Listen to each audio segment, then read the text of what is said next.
really, I could have used you yesterday afternoon. I could have used some holiday spirit, and I could have used a positive message for sure. Oh, well, we got that. Well, I've been thinking about, obviously I'm an advisor decided, an investor insided, one of the first investments I made, allowing people to have a true conversation. Obviously there's so much noise. I was, thinking, God, there's so much information that people don't get a real feel. And the only way you get a real feel is through conversation and discourse and polling and all the things that Sided does. And, I know there's a lot in Sided with sports, but as the, president leaves office, et cetera, what a great platform for people to talk politics, You know, and get to the truth of what they want to talk about. I'm so glad you just said that because, I started off by saying I was on the radio, and I'm just saying, for anybody that is watching that's a Dave Meltzer fan and follower that has no clue who the heck I am. Yeah, Dave, I am so flattered that you are an advisor to what we do and an investor in what we do. And you're so right because, we have been this year, especially the last quarter of the year, we've been in user acquisition mode. We've been trying to find how are we going to get people to come use our platform, because just me alone with my measly 20,000 Twitter followers is not going to be enough to generate real users. And what we've found is that YouTube influencers, young YouTube influencers and their audiences are very mobile. But that being said, the biggest picture for our platform, and I would encourage everybody who's watching right now to please download this app, Sided, SIDED. It's in the App Store and in the Google Play Store. The bigger picture, Dave, seriously, is about the broken conversation on the internet. And it's not just Twitter where people get angry and it's toxic. And it's not just Facebook where you lose friends because of your opinions at times. Sometimes it's on Instagram. You say something on Instagram and the next thing you know, it's just a lot of hatred and bitterness. The thing about Sided that makes it so interesting is you pose a question to people and then you segment answers. And people who are on this side or this side or this side, they can leave interesting points. They can make interesting arguments. People can like those arguments. And then if you have strong opinions, which many people do, and you always think you're right, which many people do, this is a platform where people actually judge your commentary. And then you get a real sense of whether or not people agree with you or disagree with you. But in the much bigger global sense, I really do think, and I hate to be, such an idealist, but I do think that the way we speak to each other, the way we communicate with each other on the internet is broken because people can hide behind their phones, their computers, fake identities, whatever. And I really hope that in the future, one of the things that we can do that's not just about making money and it's not just about building metrics, it's really about helping find a solution to better conversation on the internet. Yeah, I didn't realize the YouTube subscribers are so powerful, because we're gonna have a post Christmas conversation about all my YouTube Evan Carmichael, Who Man with millions of subscribers that would they're just generous, gracious people, and they love to heal the broken conversation that people are having. I think there's another aspect that I have found from using it, and I played around with it myself, and through my team, et cetera, tested it. It's a big issue, especially for younger people, verification. When you have mass exposure to comments, to opinions, and that's what they are, comments and opinions, we have a capability through mass involvement in conversation, when we bring that together and unbreak the broken conversation, to verify.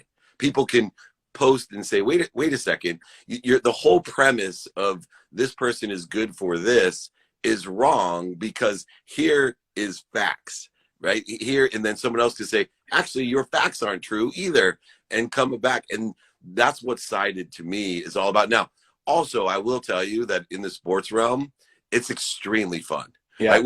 Where we know there are no facts, I always tell people, if anybody really knew what the hell they were doing in sports, they'd be a billionaire, because especially with legalized gambling where it's at, if somebody could just tell me when the Chargers are going to lose by 3 points, I'd be fine. I just give me 1 week where you could tell me for sure what's going to happen in a Charger game. I can pay for all of the money I've wasted on the Chargers for the last 4 years. Well, you're so right, because so here is this platform, Sided, that I originally, when I first came to you, I said to you, Dave, I'm in the radio business, and the problem I have is that I spend an awful lot of time and energy and money posting and being visible on social media, and I can't make any money, or so it didn't seem from that. And my goal was to help other radio personalities around the country find ways to drive engagement and therefore have a chance to make a couple dollars along the way, kind of make money with the audience that they've built, not to be selfish about it, but just to provide great content, provide a great place for people to talk, and you could theoretically share in the ad revenue. And what I have found this year in particular is that the middle-aged guy like me, as much as it's hard for me to actually admit that, I know everybody watching, how old is this kid? Like 25, 30? I know, I'm so millennial, but I'm 50, well, I man. mentor a lot of young guys, so they figure. Right. I'm 50, man. And here's the funny part about it is that the radio personalities who are like me, they're middle-aged people, their audiences are older, and they're listening on a device that is not a phone or a computer. More often than not, they're actually listening on terrestrial radio. So those people, the hosts themselves and their audiences, are not nearly as mobile, and they're not as open to trying new things. Older people, you can't teach your old dogs new tricks, right? So what I have found is by talking to guys in their 20s who are fanatical about their sports and about their content, who produce a ton of content on YouTube, whether they've got 10,000 subscribers or 60,000 subscribers. When they say to their particular niche audience, I've posted something on Sided. For example, I've got a guy in Miami. His name is Tony Dow. TD Fins Talk is what he calls himself. And this guy, when he posts a question on Sided, his Miami Dolphin audience goes crazy for it. A guy in Chicago, they go by Goat House. That's what they call themselves. That's their channel on YouTube. When they tell their audience, we just posted a question that asks, who should the Jets pick with the number 2 overall pick? Because they lost the number 1 pick when they beat the Rams. Who should they take? It gets immediately massive amounts of votes, massive amounts of comments. And then finally, when you gamify conversation, which is what we've done, when you say to people, if you win, because there's side A and there's side B, and if side A is the winning side and you have the most likes on that side, you're the winner, you get the points, and you win the Amazon gift cards. We're literally giving you something for your time and your energy and your effort and your opinions. And I always thought to myself, man, oh man, people spend a lot of time sharing their opinions on Facebook and on Twitter, and they don't ever get jack squat for it.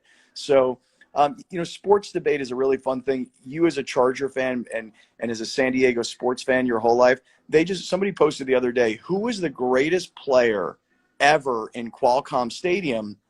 Because Qualcomm Stadium, a stadium you and I grew up going into, it's being torn down piece by piece right now. And that is emotional for people who grew up going to a place like that. I cried when I saw the video. I was like, literally, my whole life in front of me. Yeah.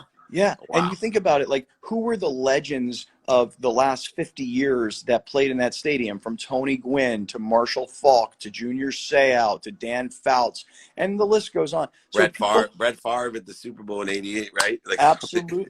Yeah. And so, you think about Major League Baseball games, All-Star games, NFL games, Super Bowls, college football games, bowl games, huge concerts, Beyonce, Rolling Stones, Guns N' Roses. Steve Garvey's home run. Don't forget Steve Garvey's home run against Chicago. Yeah.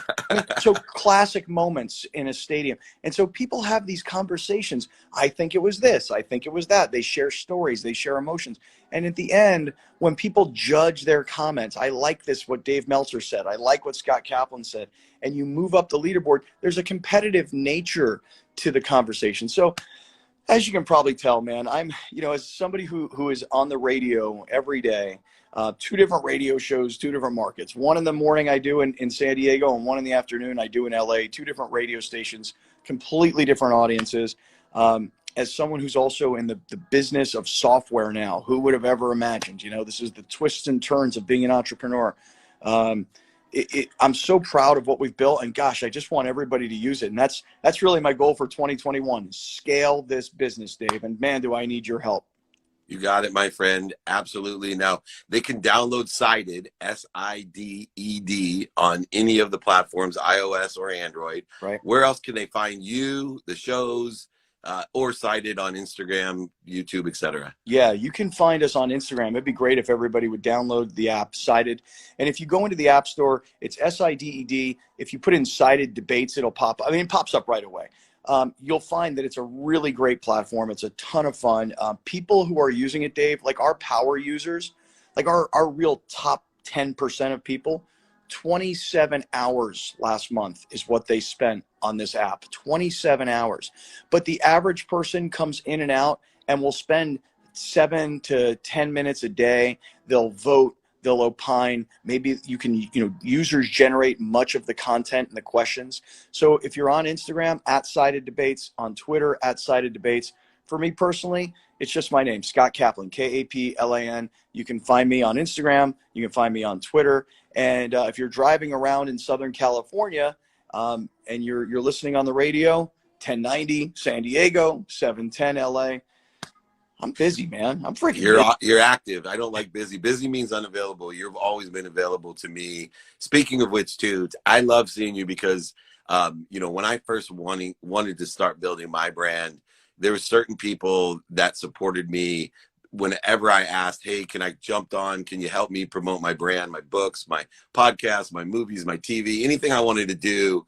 And, my heart was singing when you started out coming onto my stuff now saying, hey, I'm not sure anybody knows who I am. Let me just tell you this. Scott Kaplan is a legend.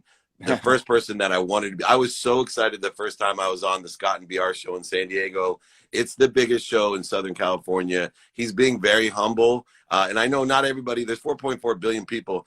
If we can just capture 1%, you and I, not too bad for two kids from San Diego. So yeah, you know what though, Dave? I'll tell you this real quick on the way out.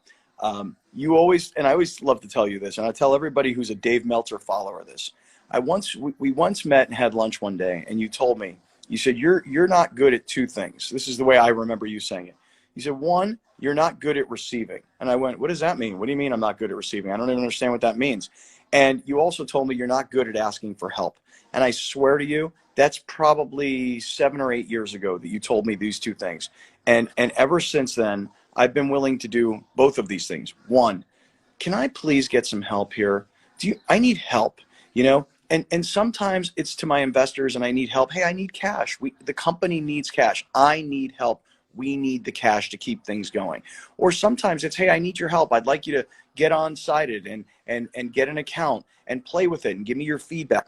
I need help, and I'm willing to ask for help. When before I used to think of asking for help as some sort of weakness. It's not. I found that it's a strength, and you've taught me that. And the other thing is not being willing to receive, not being open to receive. I never really understood what that meant, but I'm kind of like somebody who always likes to give. And then when I'm on the receiving end, I'm like, oh, don't worry about it. That's okay. But it's okay to receive. Like, it's good to receive. And those are two pieces of advice that you gave me a long time ago. And they're deep. They're right here, right now. They're here, man. Well, I appreciate you. And remember, you can't give what you don't have. So receiving is an important component of providing for your family, for your community, for everyone. And that's what inspires me to receive. I used to have the same Jewish guilt. Oh, no, it's okay. It's okay. And then put myself at a detriment to the point where I lost everything. And that wasn't going to happen again. And I appreciate your friendship, your business acumen, your media skills, especially. You're a killer out there. Please join Scott and I, Cited. You know where to do it, @Cited Debates. Scott, anything you ever need, all you got to do is call. Please also send my love to your son. He's a good man. I get to see him more than I see you, so thank you. Well, hey, much love to you, your family, and your extended family, all the people that work in your office and all the people that follow you. Dave, much love and Merry Christmas. Merry Christmas. Take care, brother. Take care. Later, man. The great Scott Kaplan, @Cited Debates, Cited, SIDED. One of my greatest investments. We're going to make it happen. We're starting to get momentum. Remember the segmentation, exponential growth, etc. It's a good place to be. Everybody, give me that Jakey Bakey. I saw you up there. Let me just pin my email, david@dmeltzer.com, 949-298-2905. Let me also, there's a few angry people in discourse, and Brian Smith, thank you so much for recognizing, acknowledging the sanctuary of positivity that we can express here. But I'm going to give everyone my direct cell phone here on Christmas to call me if you need anything at all. So it's 688-3294. So if you're not happy, if you're anxious, frustrated, guilty, resentful, just directly call me. And I love to talk and help you. Bonnie, Brian, thank you so much. Brian Smith Energy at Where Guildford, right there. Amazing. Thank you for creating a sanctuary where we all can unite and stop the broken communication. As my wise friend Scott Kaplan says. You can see him right there. Colleen, Merry Christmas. All right, let me take a question or two, and then let's get celebrating with our families. How do you use Amazon personally? Man, I buy a ton of stuff. Gifts and work stuff, and or I absolutely, there's a reason Bezos is the richest man on earth, because that platform makes it so easy. I mean, stuff like comes on Christmas, on Sunday, on the day after, the same day, and it's just such an effective way to keep the world of abundance moving. Everything for everyone. So let's jump in here. My team has any questions, put them in here as well if you're on here. Universities are useless and it won't make you rich. Do you believe in that? No. I believe that if you invest in yourself, there's nothing better that you can invest in. If you're wise in investing yourself and find the right universities with the right program to help empower you in order to make more money, help more people, and have more fun, build a network. I mean, there's some universities that you can just get into, and the network itself, the lifetime network itself, is worth the money. But that doesn't mean all universities are worth it. It doesn't mean if you're not going to put the investment in yourself, it's going to be worth it. It doesn't mean that you should go into debt for the rest of your life. So determined upon what your skills, your knowledge, and your desires are. But universities are not worthless. You just have to be intelligent about how to utilize universities in order to effectuate what you want. In order to do that, you need to take inventory of values, ask and attract, as Scott Kaplan said, be a student. Right? Pay attention to and give attention to the coincidences that you want while you're at university, the mathematical equation of luck. Look, do things now, stay present. Ask yourself, can I do it now? And if you can, do it. If not, put it tomorrow into the calendar and prioritize by what's important. Use Roosevelt's matrix of importance versus urgency. And then finally, practice ending fear. Stop looking at what you don't want. Stop looking.